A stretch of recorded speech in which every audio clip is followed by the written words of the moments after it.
Hey guys, কি খবৰ আপোনালোকৰ সকলোৰে ভাল and welcome back to my YouTube channel which is Rimpi Sharma and আজি আপোনালোকৰ মাজলৈ এটি নতুন নটিফিকেশ্যন আপোনালোকৰ ওচৰত লৈ আহিছোঁ সেয়া হৈছে অসমৰ বন বিভাগৰ ৰিকুৱাৰমেণ্ট 2023 এক্সপ্লেইন কৰি দিছোঁ আপোনালোকক বঢ়িয়াকৈ নটিফিকেশ্যন শেষলৈকে চাব বুলি আশা কৰিছোঁ ফাৰ্ষ্ট অফ অল এই পোষ্টটো আহিছে এছাম ফৰেষ্ট গাৰ্ড ৰিকুৱাৰমেণ্টৰ কাৰণে 2023 এণ্ড এইটো হৈছে এটা ষ্টেট লেভেল ৰিকুৱাৰমেণ্ট এণ্ড ইয়াতে আছে 2649টা পোষ্ট আৰু ইয়াৰ আণ্ডাৰত আছে কি পোষ্ট আছে আপোনালোকক কৈছে forest guard 1 Forester grade 1 forest guard AFPF constable driver constable and driver under forest department of Assam and এইটো ডেটটো দিছে এপ্লাই কৰা ডেট দিছে 23 জানুৱাৰী 2023 পৰা আৰম্ভ হৈ গৈছে আৰু এণ্ড ডেটটো হৈছে লাষ্ট ডেট অফ এপ্লিকেশ্যন হৈছে 6 ফেব্ৰুৱাৰী 2023 এতিয়া আপোনালোকৰ ভেকেঞ্চি ডিটেইলছসমূহ কৈ দিছোঁ first of all organisation name হৈছে state level recruitment board department name হৈছে Assam forest department last date হৈছে অনলাইন এপ্লিকেশ্যনৰ লাষ্ট ডেটটো দিছে 6/2/2023 মানে 6 ফেব্ৰুৱাৰী দিনা হৈছে লাষ্ট ডেট অনলাইন এপ্লিকেশ্যনৰ ভেকেঞ্চিসমূহ আছে 2649টা পোষ্টৰ ভেকেঞ্চি আৰু পোষ্টৰ নাম আছে forester grade 1 forest guard AFPF আৰু AFPFৰ ফুল মিনিংটো হৈছে এছাম ফৰেষ্ট প্ৰটেকশ্যন ফ'ৰ্চ তাৰপিছতে আছে driver constable and driver application মোডটো হৈছে অনলাইন জব কেটেগৰী হৈছে Assam government job and job location হৈছে এছাম অসমৰ সকলোবোৰ ডিষ্ট্ৰিক্টতে হ'ব এক্সামটো হু কেন এপ্লাই সকলোবোৰ অসমৰ মেল ফিমেল সকলোৱে এপ্লাই কৰিব পাৰিব এণ্ড ইয়াতে দিয়া আছে অফিচিয়েল ৱেবছাইট লিংকটো আপোনালোকে চাব পাৰিব মই আপোনালোকক ডেছক্ৰিপশ্যনত লিংকটো দি দিম এতিয়া আপোনালোকক জনাম পোষ্ট অনুসৰি কেইটা ভেকেঞ্চি আছে সকলোখিনি জনাই দিম প্ৰথমটো পোষ্ট হৈছে ফৰেষ্টাৰ গ্ৰেড 1 আৰু টোটেল পোষ্ট আছে ইয়াতে ভেকেঞ্চি আছে 264টা আৰু এনে কেটেগৰী ৱাইজ আছে মেলৰ কাৰণে আছে 185টা এণ্ড ফিমেলৰ কাৰণে আছে 79টা and OBC MOBC ST SC total and সকলোখিনি দিয়া আছে আপোনালোকে সুন্দৰভাৱে চাব পাৰিব মই স্ক্ৰীনত গোটেইখিনি দি দিছোঁ নেক্সট পোষ্টটো হৈছে ফৰেষ্ট গাৰ্ড আৰু ইয়াৰে টোটেল ভেকেঞ্চি হৈছে 1226টা পোষ্ট ভেকেঞ্চি আছে এণ্ড কেটেগৰী সকলোবোৰ লগ লাগি মেলৰ কাৰণে আছে 859টা পোষ্ট এণ্ড ফিমেলৰ কাৰণে আছে 367টা পোষ্ট এই গোটেইকেইটা কেটেগৰীত ধুনীয়াকৈ ইয়াতে দিয়া আছে আপোনালোকে সেইমতে চাব পাৰিব আৰু এজ লিমিটৰ বিষয়ে যদি আপোনালোকে সোধে আৰু এডুকেশ্যনৰ কথা যদি আপোনালোকে সোধে তেতিয়াহ'লে এডুকেশ্যন লাগিব আপোনালোকে HS পাছ এণ্ড এজ লাগিব আপোনালোকৰ জেনেৰেলসকলৰ কাৰণে 18 বছৰৰ পৰা 40 বছৰ আৰু ST SCৰ কাৰণে 45 বছৰ এণ্ড MOBC OBCৰ কাৰণে লাগিব 43 ইয়াৰ্ছ নেক্সট পোষ্ট নেম হ'ল AFPF কনষ্টেবল পোষ্ট আৰু ইয়াৰে ফুল মিনিংটো আপোনাক কৈয়ে দিছোঁ যে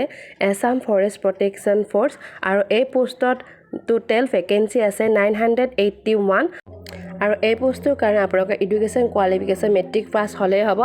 HSLC পাছ কৰিলে আপোনাৰ থাৰ্ড ডিভিজনত পাছ কৰি তেতিয়াহ'লে ইয়াতে এপ্লাই কৰিব আপুনি সক্ষম হ'ব আৰু যিহেতু এইটো কনষ্টেবল লেভেল পোষ্ট হয় আৰু সেইকাৰণে ইয়াতে মেলৰ কাৰণে ভেকেঞ্চি আছে 883টা পোষ্ট এণ্ড ফিমেলৰ কাৰণে আছে 98টা পোষ্ট আৰু আপোনালোকে যদি এডুকেশ্যন কোৱালিফিকেশ্যন মেট্ৰিক পাছলৈকে আছে তেতিয়াও আপোনালোকে ধুনীয়াকৈ এই এক্সামটো এপিয়াৰ হ'ব পাৰিব আৰু এজ লিমিট একে বাকীকেইটা যিদৰে কৈ দিছোঁ মই জেনেৰেলসকলৰ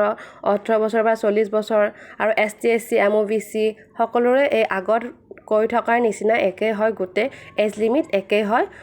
আৰু নেক্সট পোষ্টটো হৈছে ড্ৰাইভাৰ পোষ্ট আৰু ইয়াৰে ল'ৰাৰ কাৰণে আছে টোটেল 33টা আৰু ফিমেলৰ কাৰণে আছে 3টা এণ্ড টোটেল পোষ্ট আছে 36টা এণ্ড কোৱালিফিকেশ্যনটো হৈছে মেট্ৰিক পাছ আৰু আপোনাৰ যিহেতু ড্ৰাইভাৰ লাইচেঞ্চ লাগিব ইয়াৰ কাৰণে যদি আপোনাৰ ড্ৰাইভাৰৰ আপোনালোকে পোষ্টত এপ্লাই কৰিব বিচাৰে তেতিয়া লাইচেঞ্চখনটো অতি জৰুৰী হ'ব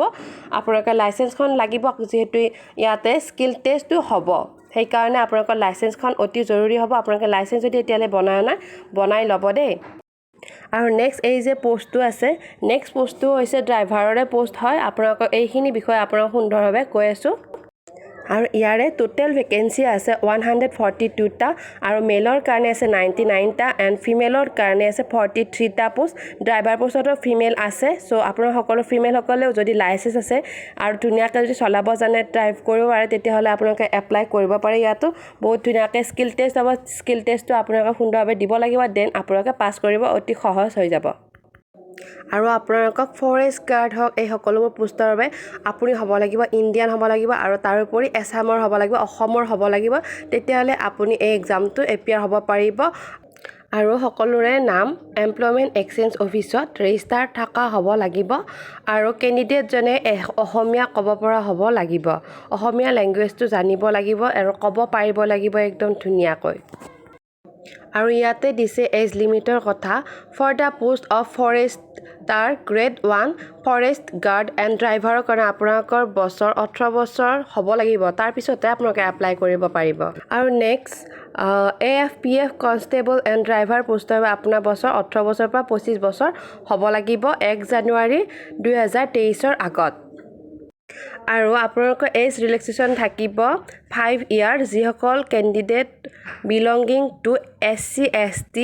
হিল এই সকলোবোৰ যে আছে সেই সকলোবোৰে এজ ৰিলেক্সেশ্যন পাব আৰু OBC MOBC সকলে 3 ইয়াৰ্ছ এজ ৰিলেক্সেশ্যন পাব এণ্ড এডুকেশ্যন কোৱালিফিকেশ্যনৰ বিষয়ে যদি আমি কওঁ তেতিয়া ফৰেষ্টাৰ গ্ৰেড 1ৰ কাৰণে আপোনালোকৰ বেচেলাৰ ডিগ্ৰী লাগিব আৰ্টছ ছায়েন্স কমাৰ্চ যিকোনো ষ্ট্ৰীমৰ পৰা হ'লেই হৈ যাব আৰু ৰিকগনাইজ ইউনিভাৰ্চিটি হ'ব লাগিব এণ্ড AFPF কনষ্টেবলৰ কাৰণে আপোনালোকে HSLC পাছ কৰিলেও হ'ব এণ্ড ড্ৰাইভাৰ কনষ্টেবলৰ কাৰণে HSLC পাছ কৰিব লাগিব আৰু ড্ৰাইভাৰ যিটো আছে কনষ্টেবল ড্ৰাইভাৰ আৰু ড্ৰাইভাৰ কাৰণে HSLC পাছ কৰিলে আপোনালোকৰ হৈ যাব আৰু অতি শীঘ্ৰে আপোনালোকে অনলাইন কৰিব বুলি আশা কৰিলোঁ আৰু যিবিলাকৰ লাইচেঞ্চ লাগিব ড্ৰাইভাৰৰ কাৰণে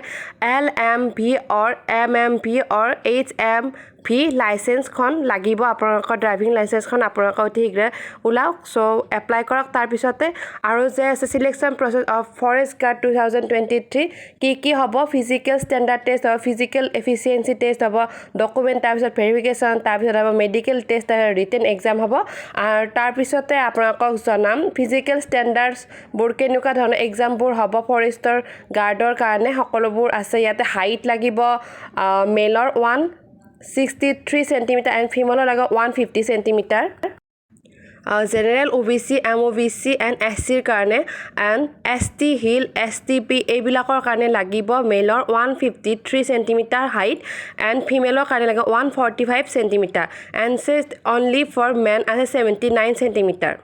and for the post of AFPF constable driver constable or ড্ৰাইভাৰৰ কাৰণে জেনেৰেলসকলৰ OBC MOBC SCৰ কাৰণে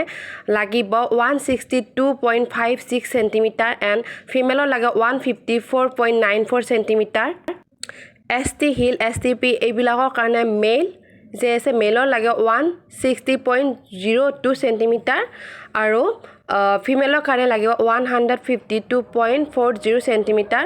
আৰু general OBC MOBC SC STP এইবিলাকৰ 80 চেণ্টিমিটাৰ লাগিব এণ্ড ফিমেলৰ কাৰণে লাগিব 85 চেণ্টিমিটাৰ তাৰপিছতে ST হিল এইবিলাকৰ কাৰণে লাগিব 78 চেণ্টিমিটাৰ এণ্ড ফিমেল লাগিব 83 চেণ্টিমিটাৰ আৰু ফিজিকেল টেষ্টত থাকিব 40 মাৰ্কছ আৰু মেল কেণ্ডিডেটসকলৰ কাৰণে ৰানিং আছে 3200 মিটাৰ্ছ ৰানিং 14 মিনিটত কৰিব লাগিব আৰু লং জাম্প আছে 335 centimetre for long jump and তাৰপিছতে আছে ফিমেল কেণ্ডিডেটৰ কাৰণে দৌৰিব লাগিব কিমান 1600 মিটাৰ লাগিব 8 মিনিটত এণ্ড লং জাম্প দিব লাগিব 244 centimetre long jump and male and female একেলগে দিব 3বাৰকৈ চান্স দিব আপোনালোকে 3বাৰ চান্স পাব ধুনীয়াকৈ আপোনালোকে কমপ্লিট কৰিব পাৰে আৰু নেক্সট ভিডিঅ'ত আপোনালোকক জনাইছোঁ মাৰ্কছ ডিষ্ট্ৰিবিউশ্যনৰ বিষয়ে এণ্ড থেংকছ ফৰ ৱাচিং ভিডিঅ'টো সকলোকে ধন্যবাদ জনাইছোঁ